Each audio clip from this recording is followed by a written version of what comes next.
Okay, I'm recording. Dr. Chappie was a driving force behind it, and it was accepted by the COT grant committee, and we moved forward with it. We had a pilot of this program in the summer. The pilot involved 3 of our nursing students in the traditional undergraduate program, and it was really met with a lot of accolades. We got responses back from people that were saying the nursing student was the only contact they had to talk to during the entire week. We had clients state to us that they felt that the nursing student was a daughter they never had. And so they really made some really good connections over the summer. Part of what's involved in the grant is that if the nursing student feels that they want to continue in a professional manner to maintain contact with this individual after their clinical time is done, that there is a stipend built in that they can continue that relationship, that professional relationship, in order to allow that relationship to go. It was hard, I think, for some of the nursing students and the clients to move off of that just because the semester ended. It was kind of abrupt. And so, but it's built into the grant. And I think it's, we can talk about that later in the 5 weeks, but I think it's like $14 an hour if you decide that you're going to continue your relationship with your client. And we did have all 3 of the nursing students from last summer continue their relationships with their clients, and the clients were very ecstatic about that. So what this is reaching out to individuals who we've gotten contact information from. It's not a cold call. These people have agreed to be part of this program. Reaching out to them from 2 organizations. The first, hi Jody. Hi. The first is Fresh Meals on Wheels in Sheboygan.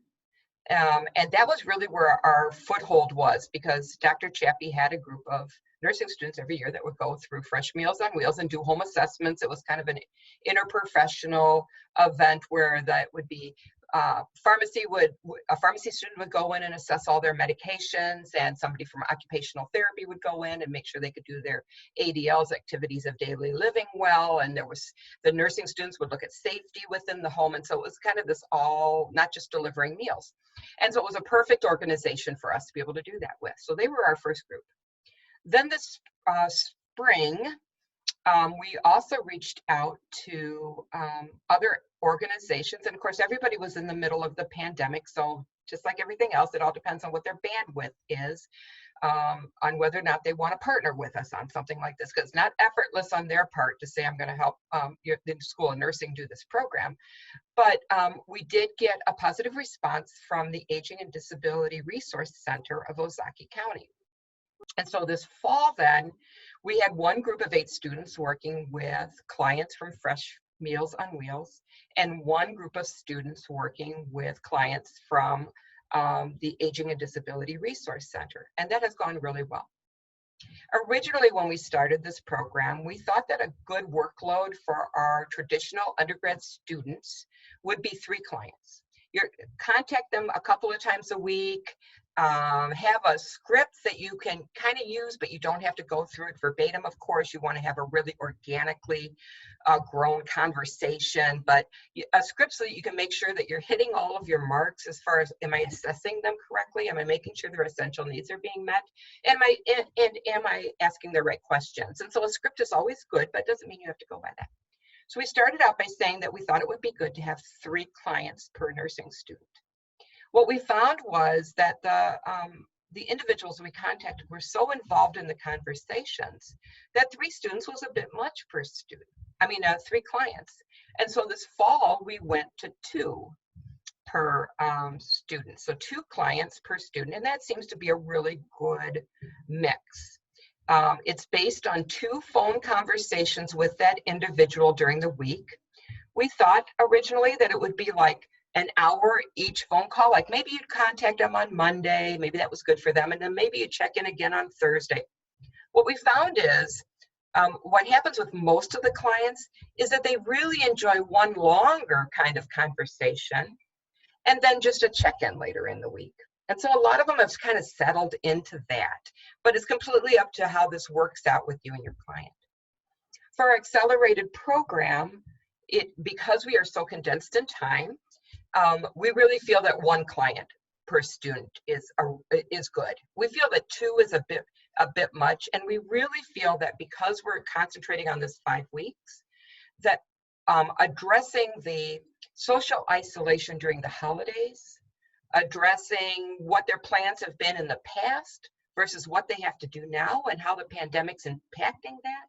Because we have a lot of reasons that people are maintaining their social isolation more now.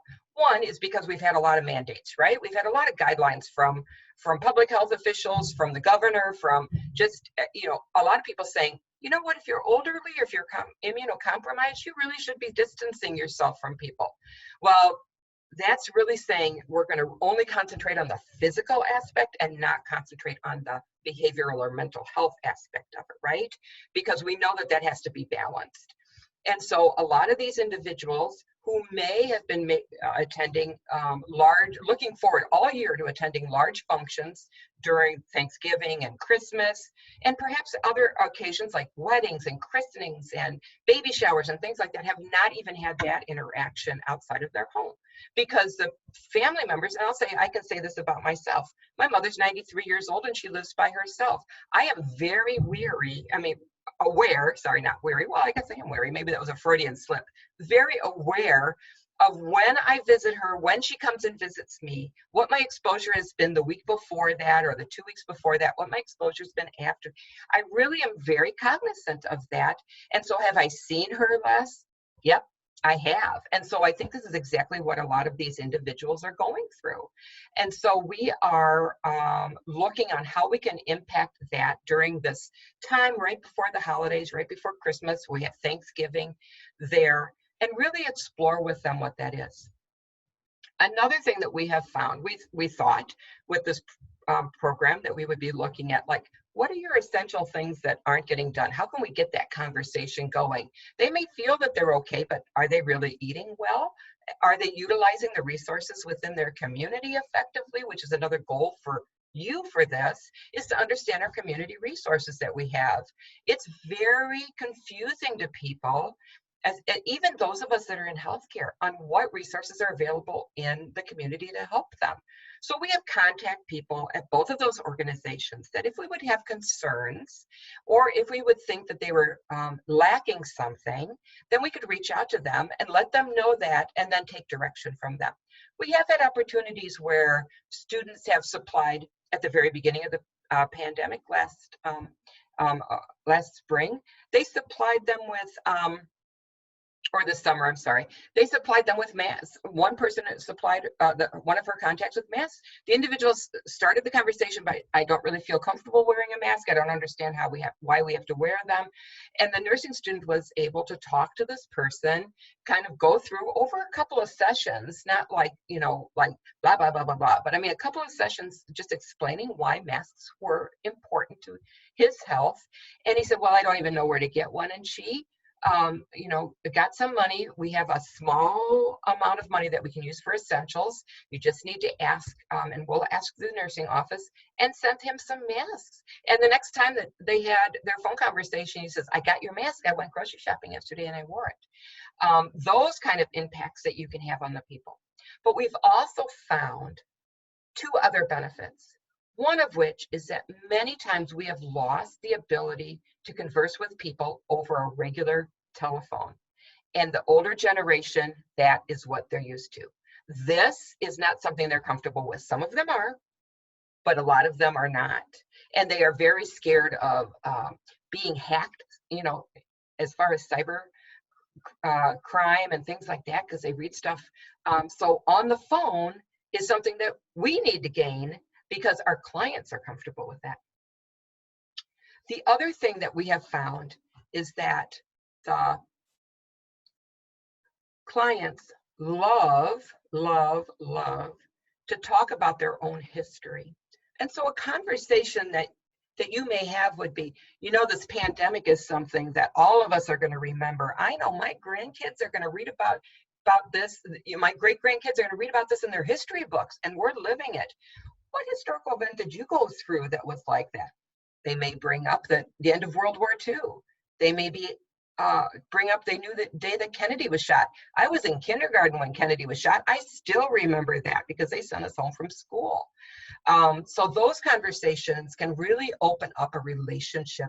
The more this person trusts you, the more they're going to share with you about their fears, perhaps their depression, fears of growing old and dying, fears of never really having a world again where they're connecting with their loved ones. I mean, those kind of things that you can explore with them. So I think it's really good multi-generational too, which I will say, Dr. Chappie, that's a big goal of hers, that at some point we would have intergenerational studies in healthcare within our school.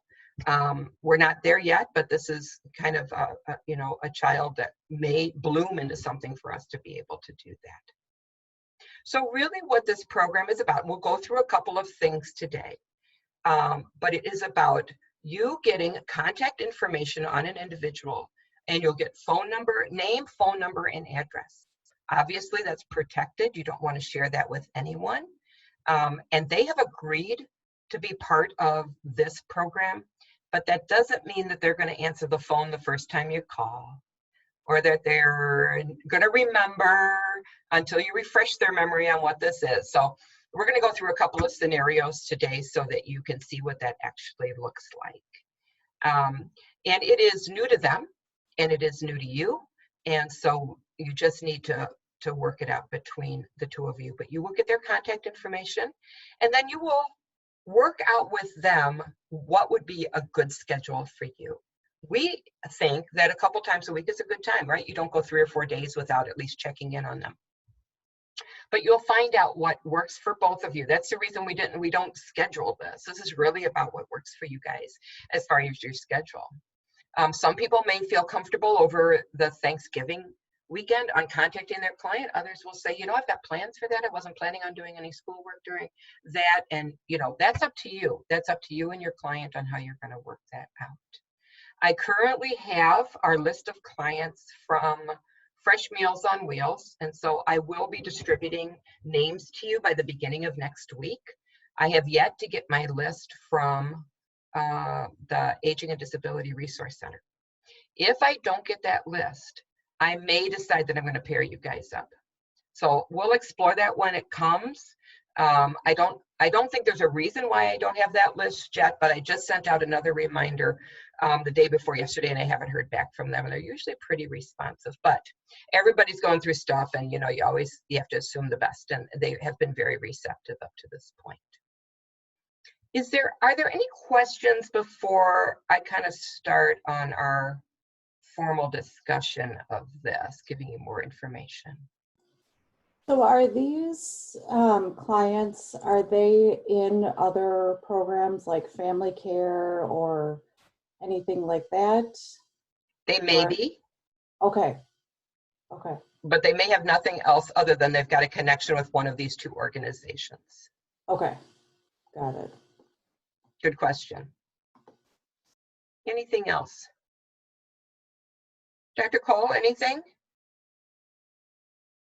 So actually, they'll probably only have 4 weeks to interact by the time they get their client's name, because this, as you had mentioned, this is our first time doing pretty much everything virtual. And so Dr. Verhusen and I are really getting ourselves up to speed on what needs to be done and what direction we're heading. So, but we'll get through it, right? Everybody will get through. And so, and we'll, I think Thanksgiving off too, right? Right. And I think too, whatever decisions were made, whatever decisions Sue and I made, I want you to be rest assured we're always doing it with your best interest at heart on what we're doing. I'm not trying to do that, but to give you a really quality experience in this. This might be the only time, if you go right into acute care, this community health experience is public health, population focused. this might be the only time that you have experience in this, but I want you to know what the healthcare world looks like outside of acute care setting. And some of you may decide to go into that, but yeah, good. Any other questions before we start? I just want to add one more thing, as you said, and what patients from the acute care setting go home to and what challenges they have. Because lots of times we don't think about that or understand what we have this plan, you should take this and follow up this way. But maybe that's not realistic for them, or maybe they may not be able to do that. And I think this will be offer you some insight into what some challenges may be for patients out in the community. That's a really good point. I'll bring up an example that happened with this program it was with Fresh Meals on Wheels. It wasn't with this particular program, but Fresh Meals on Wheels last summer. So the students were doing, there were 8 traditional undergraduate students doing a Fresh Meals on Wheels with Dr. Chappie during the summer. And they would visit these patients. And one patient was coming home after surgery and had learned, because it was an abdominal incision, had learned how to roll onto their side, right? And then push themselves up with their arms rather than trying to get up using their abdominal muscles, right? So they had learned that technique as they were coming home. And then when Dr. Chappie and the student nurse visited them, this person after they came home, they were going to cover that again and see how the patient was doing. And they went into the home and there was no bed. This person only had a recliner, felt that they couldn't ever have afforded a mattress. And so that whole teaching, there was never an assessment on, there was an assumption that everybody goes home to a bed. Well, this person doesn't go home to a bed.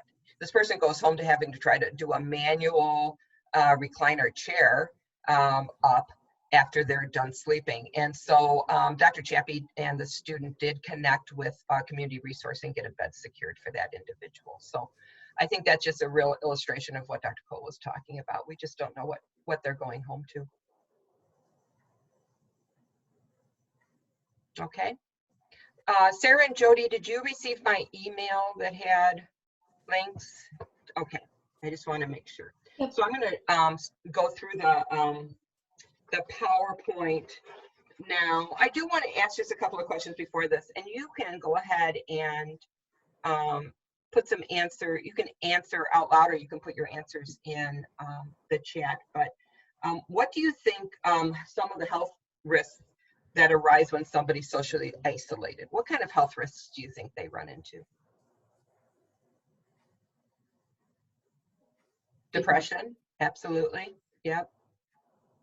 Malnutrition. Malnutrition. And why is that, Kelsey? Why would that happen? Well, depression can cause them to not want to eat, or sometimes the elderly, like their hunger cues or their thirst cues, sometimes if they don't have anyone reminding them to eat or drink, sometimes they just forget. It's a really good point. You are absolutely right about, especially thirst. If they rely on when they're thirsty to drink something, they are usually dehydrated. What else might be a reason that they would become malnourished? What about supply?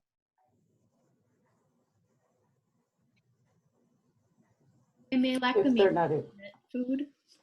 I'm sorry, Sarah, what? They may lack the means to get food, like maybe they don't have a car, or they can't ride the bus, or whatever it may be. Yep, exactly. Not be able to afford it. Yeah, we've all heard horror stories where somebody's eating, cat food instead of tuna, right? Because that's 29 cents a can instead of 59 cents a can or whatever. Very, very true. Or they may really feel that they can survive on one meal a day because they're on a limited income. So poor hygiene, yep, exactly. If they don't have the assistance to be able to help with that. And medication mismanagement's really a huge one.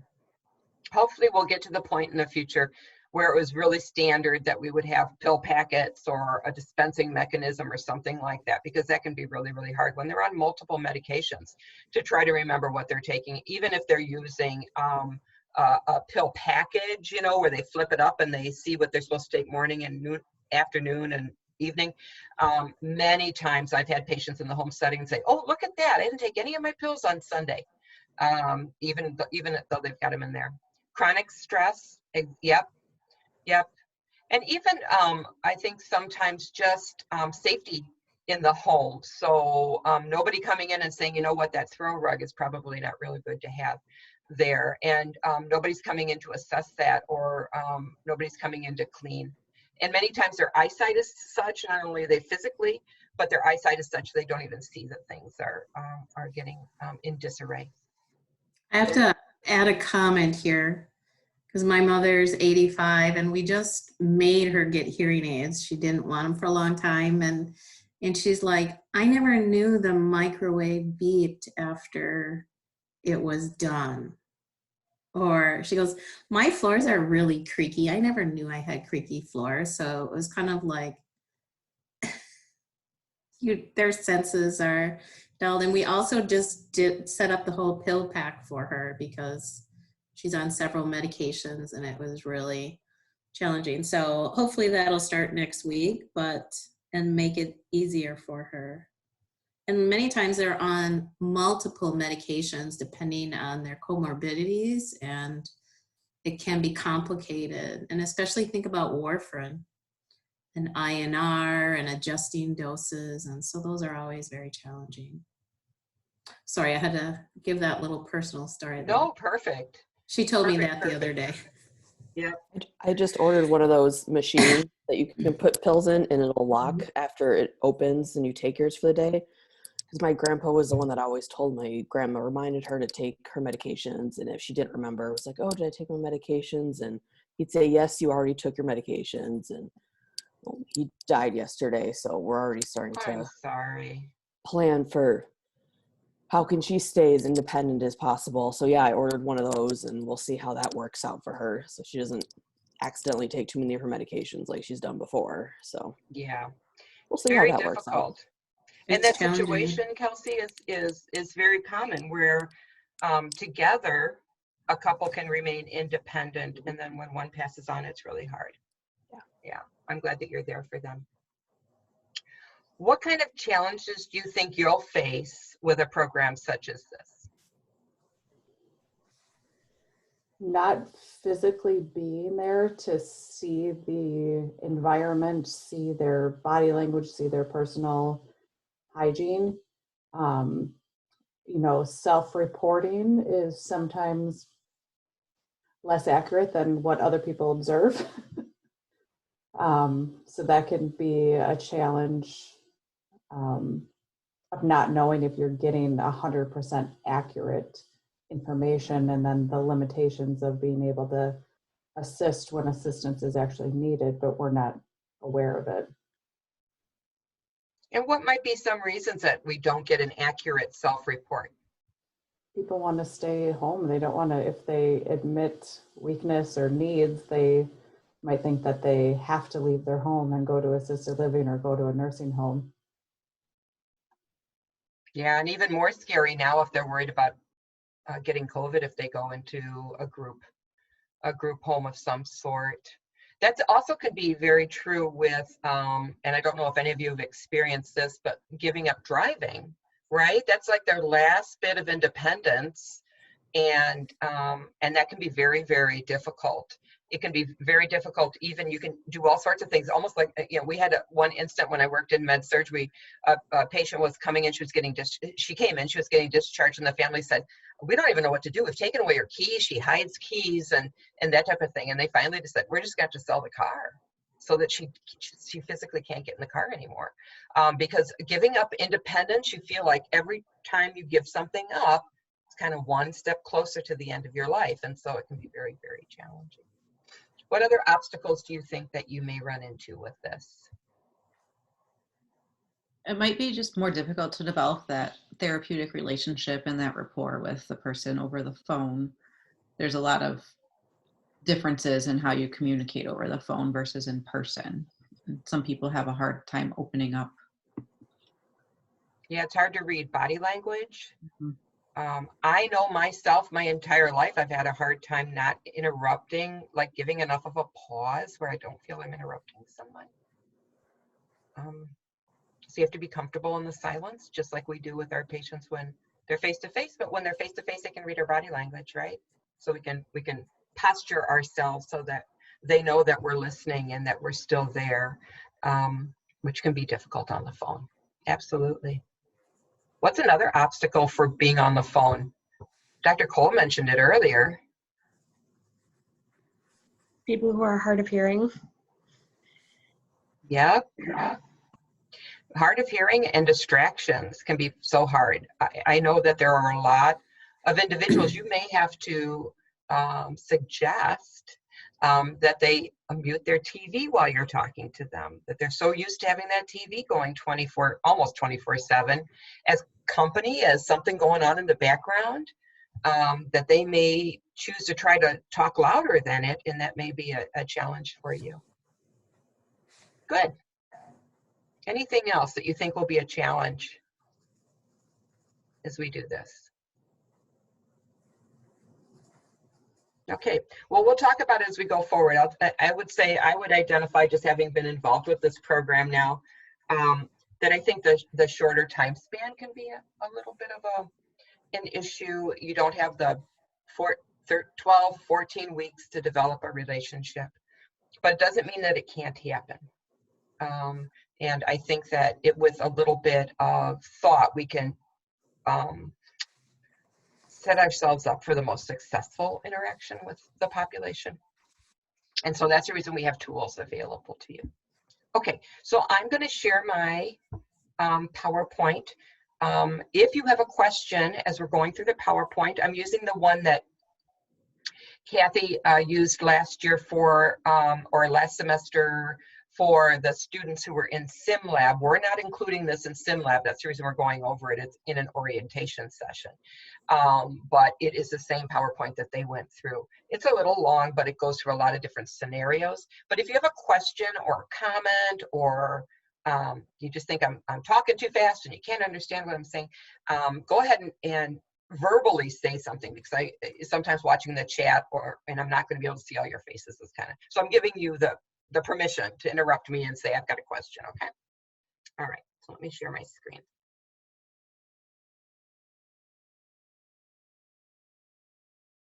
Can somebody let me know you can see my screen? Yes, we can see it. We can see it. Okay, so this is really talking about really what do we do with phone contacts, and phone calls are not a new thing. We've been using them for years within nursing.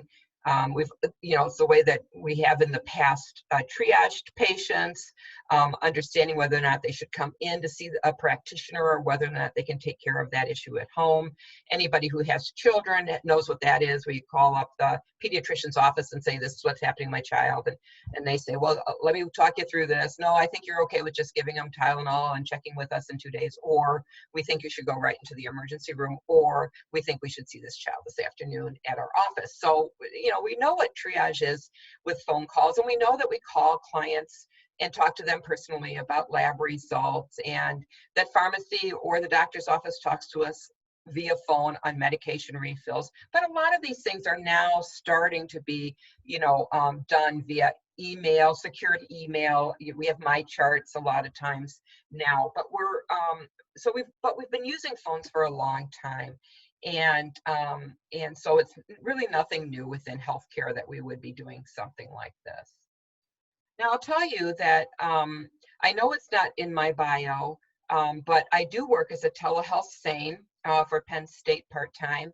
And that means that I go into rural communities via a virtual presence to assist a local provider in conducting a sexual assault exam and evidence collection on individuals. And I'm amazed that we have fought for a long time for telehealth to be covered by a lot of insurance and even for office visits for Medicare. And up until the pandemic, it was a lot of bureaucratic red tape. But since the pandemic now, it has fast forwarded and Medicare approved it, and things have moved forward. So telehealth has been around for a while, but it really is hitting mainstream now. And so one of the real joys of telehealth for nurses is the fact that you can do this type of nursing from the safety and the location of your own home. And that can be very appealing for some people.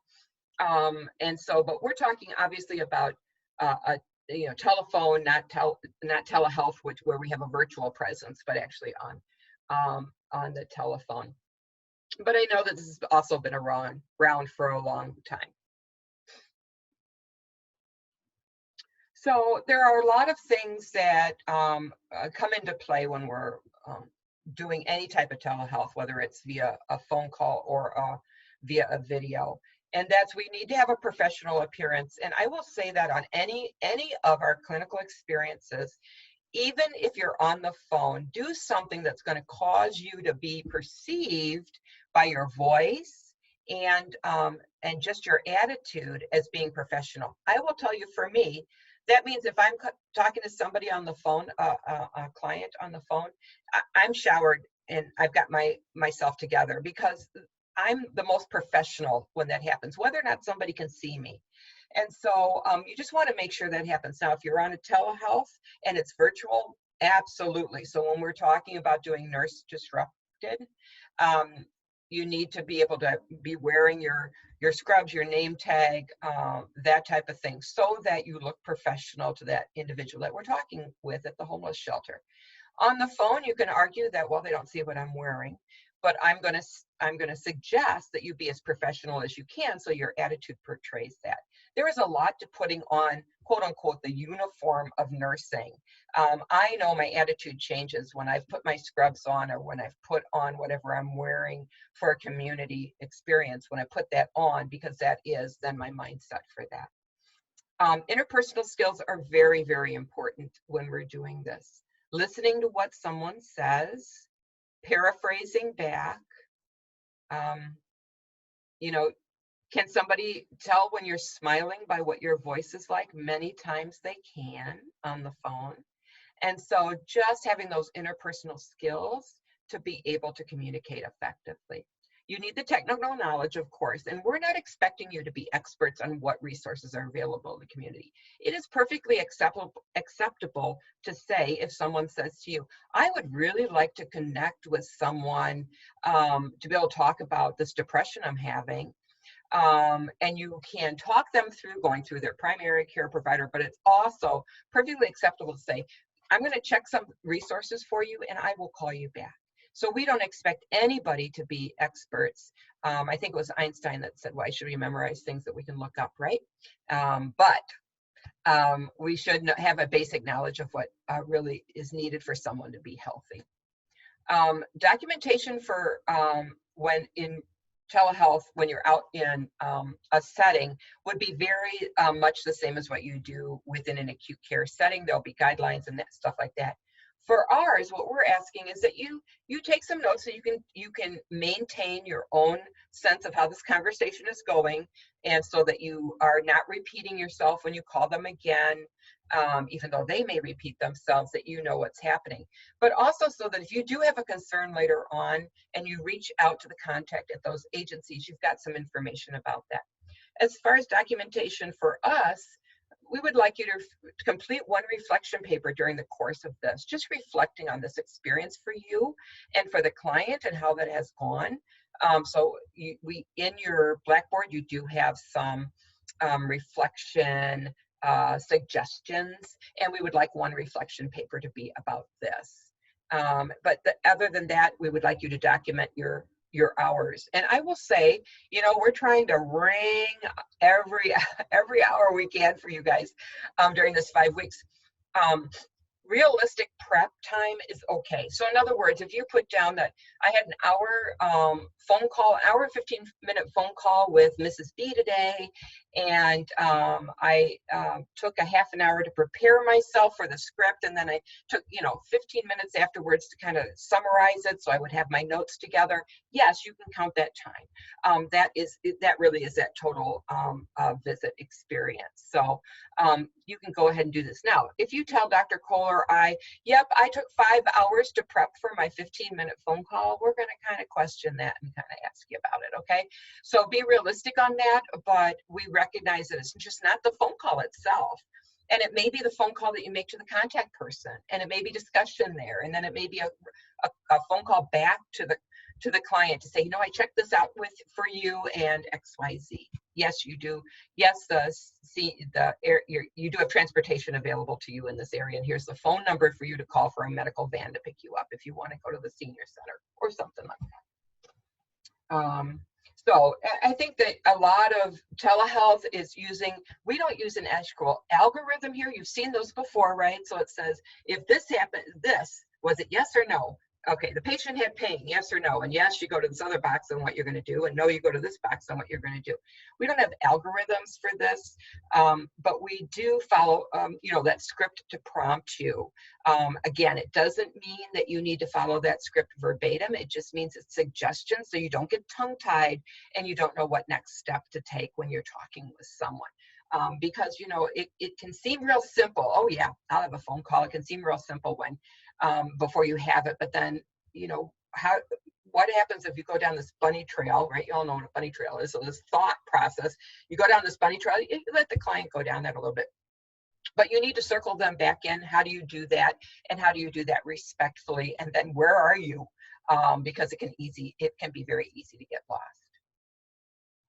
So why do we interact with our patients? We want to identify and prioritize their health needs through questioning, and we can't see them with our eyes, so our questioning has to be really good on this. And how we interpret that information, you listen to inflection in their voice, pauses, when they are hesitant to give you an answer, you may need to redirect them. We ask them to paraphrase back things that we may say to them so we know that they do understand. Because many times in healthcare, we say something and then we go, do you understand that? And they go, yeah, absolutely.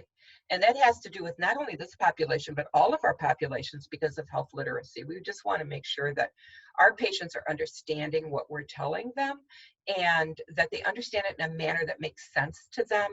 And many people in the population do not read or write well, or do not have good reading comprehension. So if we're only relying on reading things, and that can be problematic. But here, if we're only relying on them hearing us and remembering that, we may need to prompt them on something. Do you have a calendar to write down that I will be calling you again next Monday at 10 o'clock like we agreed? Do you have a calendar to write that on? Those kind of prompts can really help with them retaining the information that we give them. Or if you're giving them a phone number, give them time to get a pen, to write it down, have them repeat that phone number back to you and things like that. We know that patient satisfaction across the board increases when the patient believes the nurse correctly comprehended the issue that they're bringing up and they express empathy. Some people will say, and I think we saw this in the Nurse Disrupted presentation when Jerry was talking to us, when she said that caring is really the basis of nursing and empathy is really how that's brought about. She was talking about compassion. It's the same thing. We just want to make sure that we come across as genuinely interested in them because we are, and that we really want the best outcomes for them. And then just assurance that if they bring up a need, that you are going to investigate that need is addressed. It doesn't mean that you have the mechanisms to be able to necessarily meet the need, but that you will address it. And again, we go back to that contact person at the agency and let them know if we have concerns. A concern may be, let's see, what have we found? A concern may be that we did have a patient that was experiencing a lot of depression, uncharacteristic, and you can get that from questioning, right? So have you ever felt this way before? Oh, when was that? Does this feel like that? What did you do that time? And they may share with you, well, I had to go on medication that time. Are you on that medication now? No, I'm not. And when was that medication stopped? And well, I stopped it because I couldn't afford it anymore. Those kind of conversations. You just want to make sure you're not going to be prescribing medication to them, but you want to make sure that that need is met and that we're addressing that. This, being a good listener, having to visualize what the patient is describing over the phone helps to build that rapport, and you need the ability to pick up on verbal cues. So we're going to, when you're doing telephone nursing, whether it's telehealth or whether you're doing it by the telephone, you need to gather that information, process it, and then decide what you're going to do with that. Most of the time for this particular experience, there is nothing that you're going to do. You're not going to find, at least we haven't yet, a great need across a great group of people that are all saying, oh yeah, none of my needs are being met. A lot of their needs are being met. They've got neighbors that are stopping by with their groceries. Their daughter is picking them up every Saturday and taking them to her house to visit with the grandchildren. There are things that are happening, but we just want you to know that if you do find something that's not going on, I don't know how to get groceries, you know, then we want to make sure that we address this. Okay, so this is kind of what the script looks like. And so could I have someone just read this slide for us? Who would like to volunteer?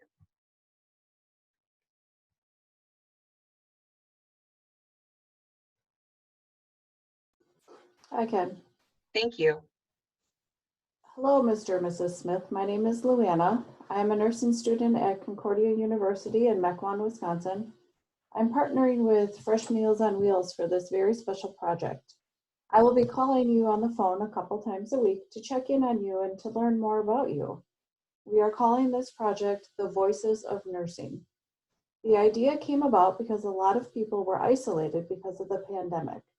We think of this a little like a pen pal, only I will be your phone friend. Thank you for agreeing to talk with me. Is this a good time to talk? If not, let's schedule another time. Thank you. Yep, and so what we mean when we talk about the script is that you're going to make this your own, right? So this feels kind of like you're obviously scripted, but like you're kind of stifled by the fact this isn't how you would put your sentences together normally, or this isn't how you would describe that. So what I would suggest is that you practice this and make it your own.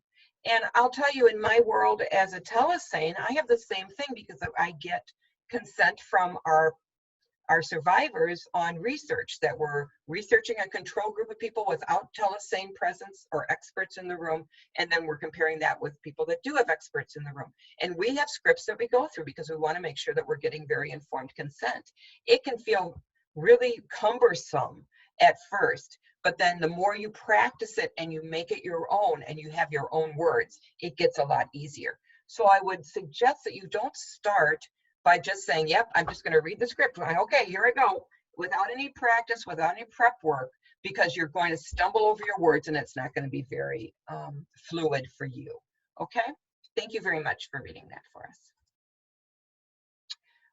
So here it goes on. We're going to, this is kind of what the script goes through, asking them what they would like to be called. Sometimes you'll say, you start out by being the most respectful. So that would be Mrs. Smith or Mr. Smith, and they may say, oh, call me Betsy. Okay, so now you know that you're going to call them Betsy, and they feel more comfortable with that. But you don't start with Betsy and say, hey, Betsy, what do you want me to call you? You start with the most respectful and then work your way down. Some people in the older generation would prefer that you call them Mr. and Mrs. And I'll say that I grew up in a household where we called my dad sir. And so when I got into nursing, I called everybody sir, right? The guys, as I say, yes, sir, I can do that. And they say, stop calling me sir, you're making me feel so old. But that was what I grew up with. So just be cognizant of what you're using for that. Now, we also are going to talk a little bit about your own, how do you introduce yourself? There's a little one document that I sent you that's a bio. And so we aren't really going to send this one off because we don't have enough time. In the traditional undergrad, we actually mailed this first so that the person could see a picture of us, because that was one of the things that the clients said they would improve on the program, was that they would like to see a picture of the person they're talking to. But we are going to talk about, how do I introduce myself? How do I introduce myself in a manner that doesn't make the whole conversation about me, but allows that person to understand that I'm willing to share things about myself because we may have some common interests. Could be music, could be the love of being able to dance. It could be growing up on a farm. There are a lot of things that that you can have in common. And really, when you're sharing things about yourself, that's what you're doing. You're building a rapport. You're being vulnerable for this conversation, and you're looking for things of interest. And as soon as you hit something that may be of interest between the two of you, that maybe coincide, that can really help with building that rapport. Suddenly you can talk about, you know, the tap dancing lessons you took as a child, or and that this person did that on, you know, as a career or something like that. It's amazing what you'll find out about them. So then you go into, I really want to know a little bit more about you, and so I'm going to ask some questions.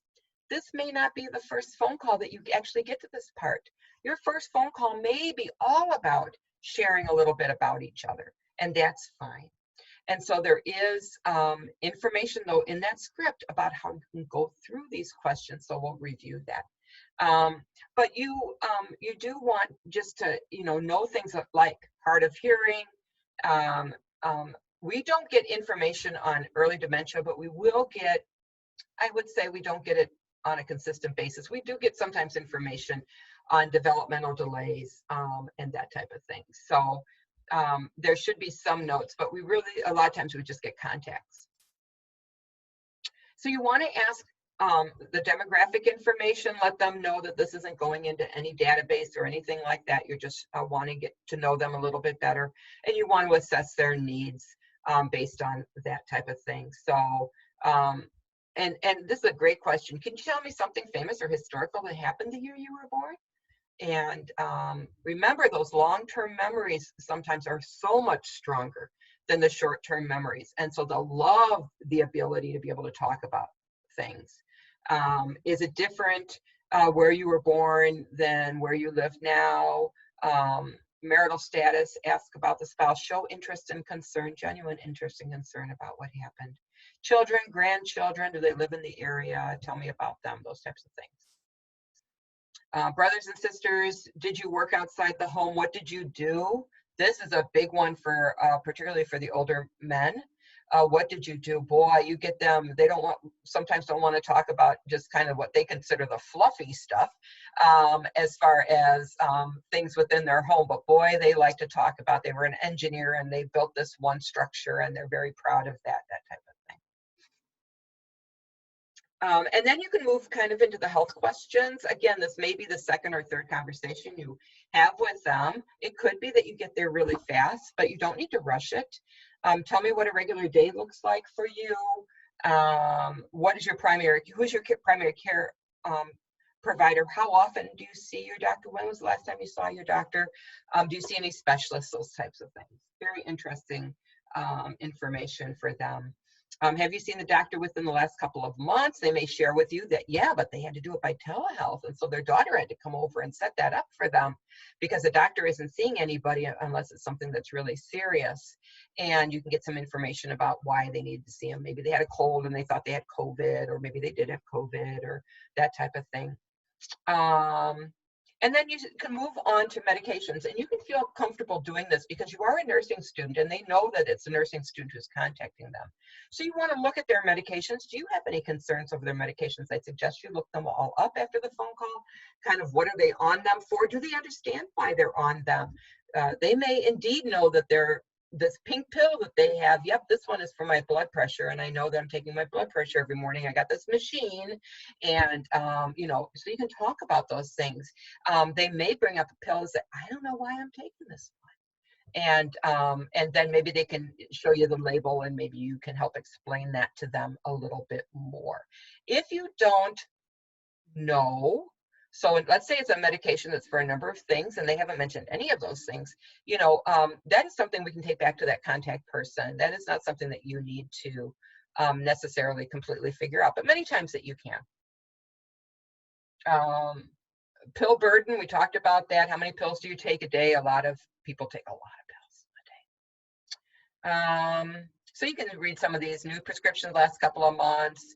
Do you get meds delivered or do you pick them up? Do you have difficulty with meds? Do you have difficulty swallowing? any med. I don't have any difficulty swallowing, but I take a potassium pill that to me looks like a horse pill, and I have to break it in half, and it dissolves really quickly. And because I'm a nurse, I know how to do that. But if this was someone who's older, you could recommend, oh, well, that's the kind of medication that you could go ahead and dissolve in a little bit of water, and then make sure that dissolves, and you can drink that out. Those kind of things. Answer any questions that they may have, but encourage them to talk to their physician, of course. You're not taking over the role as their nurse practitioner, so don't think you're doing that.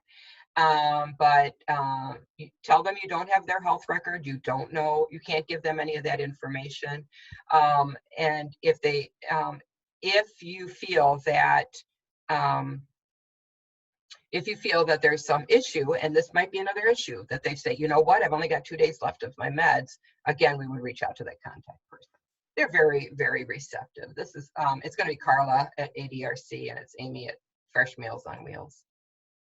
And then here's some other ones that are in them. You can talk to them about chair exercise, and whether or not that's something they can do at home, whether or not they go out for walks. You know, it's getting to be winter now. You can talk to them about safety concerns as far as going out and walking and those types of things.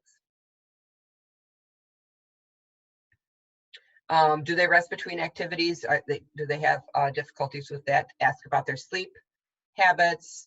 Do they have a regular time when they get up to use the bathroom? Most older people are not going to sleep throughout the night.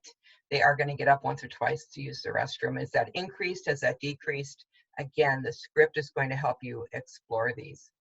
And we talked about this one. Do you still drive a car? When was the last time you were tested? Do you wear a seatbelt? Do you have any vision problems? A lot of them will say, I don't drive at night. When did you stop driving? Why? Things like that. Your questions are not meant to be probing and invasive for them. It's meant to be a conversation that they're having with someone with some medical knowledge that they can talk very openly about these things. And so again, that rapport that you have with them is very important. And then you can move on to things like hobbies. So what do they like to do? Are they still able to do that? Let's say they enjoy crocheting. And are they still able to do that? Oh, I haven't been able to go out and get any yarn. I haven't had yarn for probably 6 months now, but boy, do I really miss that. Boy, is that something that we can follow up on. Could we go and get some yarn and have it sent to them? Can you leave it on their doorstep and maintain social distancing so they can enjoy their hobby? Those kind of things are the things that we're kind of looking at. Again, we talked about that you can't see their physical environment, so you need to have them describe that to you. How long have you lived here? Are there stairs that you have to go up and down? How are you doing with those? Have you fallen within the last year? Is the temperature comfortable for you? Are you able to maintain the temperature you like? Are you able to read the markings on the thermostat? That's something that we might take for granted, right? If they have an old dial one that just has the little notches on that certainly might be a problem. Are you cold? Are you able to keep warm in the winter and cool in the summer? If not, if we're calling them and it has suddenly dropped to 10 below zero and they're saying, I can't get my apartment, to be above 40. Yep, we're calling. We're going to call that contact person because we'll get emergency measures in place to be able to get them some heat. Because hypothermia or during the summer hyperthermia of the elderly is a real concern. And they don't feel it as, we can't rely on them feeling it as much. And they also sometimes suffer in silence, especially if they feel that they can't afford it. So here's some other ones. I won't go through all this. It's all on the script for you. This one's important. Do you use a cane or a walker? How comfortable are you with that? Have you used it for a long time? Is it still meeting your needs? Those types of things. Do you have a grab bar in the tub or shower? Identify the need for non-skid mats or grab bars. Keep notes about potential needs, of course, as you're going through this, because we can report back. And then you can talk about their kitchen. Can they reach everything? Can they open jars?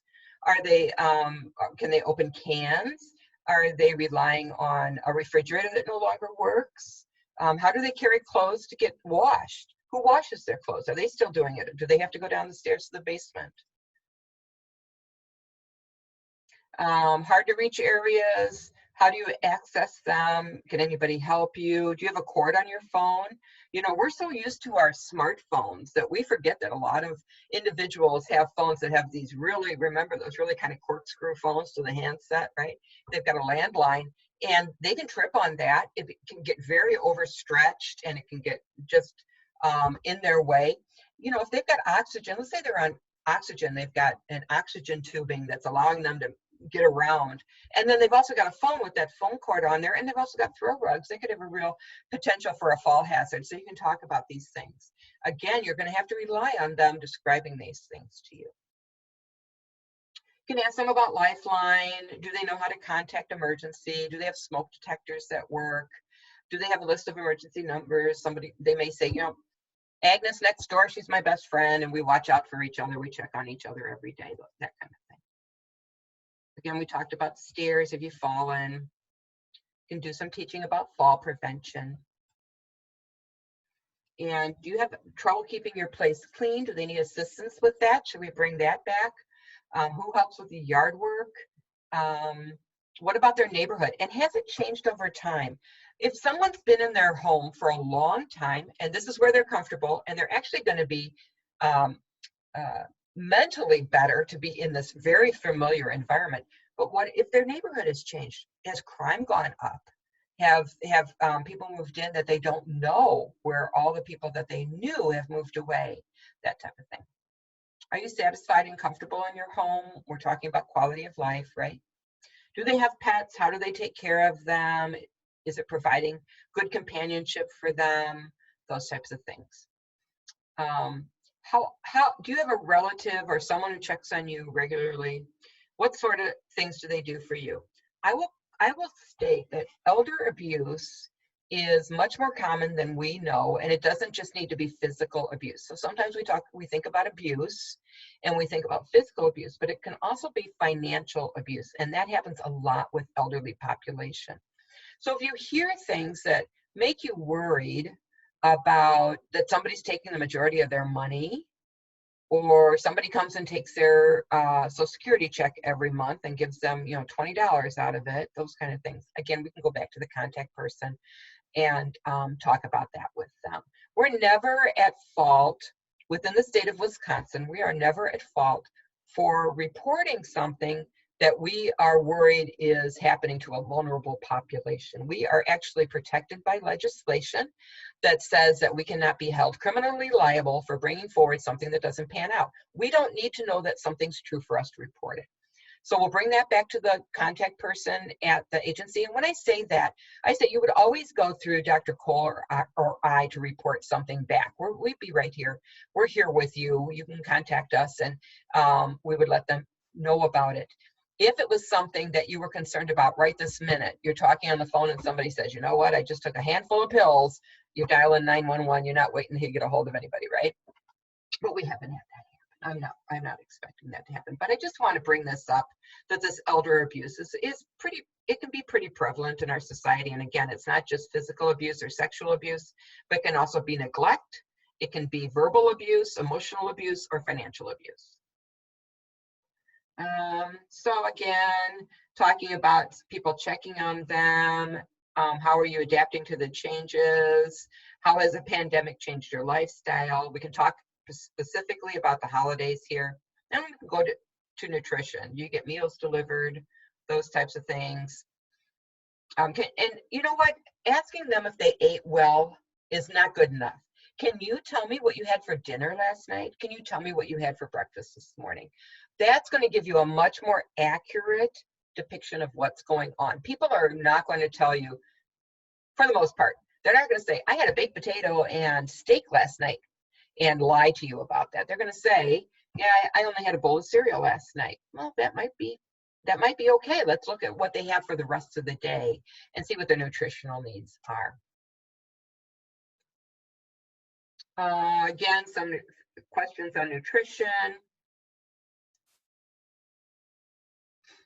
sensitivity, financial considerations.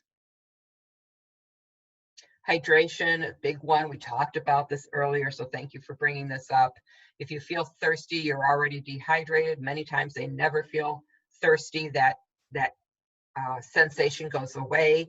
And so something like, can you keep a pitcher of water in your refrigerator and by the end of the day know that you have had half the pitcher or the whole pitcher? Can we talk about that? Can you fill a water bottle during the day and then look at that and making sure that you've got that finished? They may say, you know what, if it hits 4 o'clock in the afternoon, I'm not drinking too much because that means I'm up all night. Then how can we ensure that they get enough hydration during the day? Mental health, you can always preface it when you're asking a question. I do this in my sexual assault exams. You can always preface asking a difficult or uneasy question by just saying that. You know what, the next question I'm going to ask you may seem a little weird, and you have every right to not want to answer this, but I am concerned about whether or not you have any concerns related to depression, or whether or not you have any concerns related to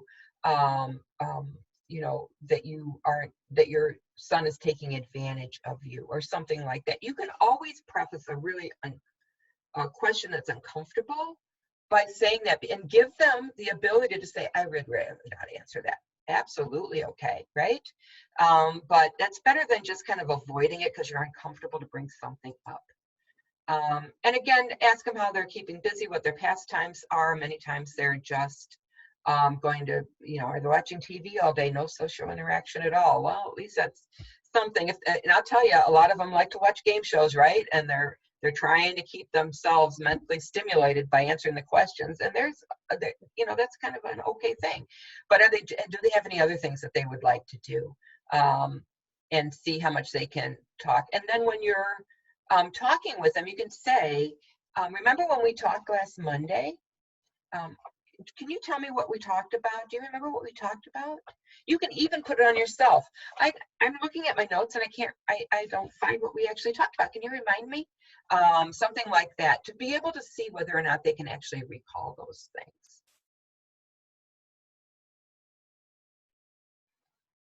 All right. Okay, so that was a lot, but that was going through really the script and then also a little bit about what we're really expecting from this.